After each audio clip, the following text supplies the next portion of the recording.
How to verify your ID on Roblox. Hi everyone, welcome back to our channel. In this video, I'm going to show you how you can verify your ID on Roblox. In order to verify your ID on Roblox, first of all, make sure your device is up to date or that you're connected to an internet service. Now, go ahead and open up or log in into your Roblox account. After you're logged in, that's going to direct you to the home page. So here, go ahead and tap the three dot icon located in the bottom right hand side corner.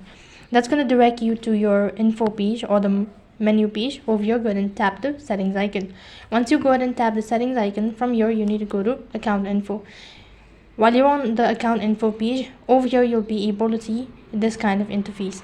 So in order to verify on Roblox, there are some restrictions such as under 13 you'll not be able to verify your identity. Now in order to verify your age, go ahead and tap on verify my age. Now you'll begin with the verification process.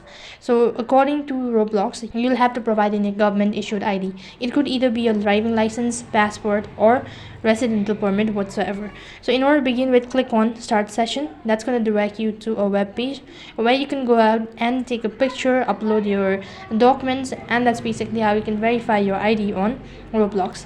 So in that way you can verify your ID on Roblox. That is all for this video. I hope the video was helpful. Make sure to like, share and subscribe to our channel. Thank you for watching. See you in the next video.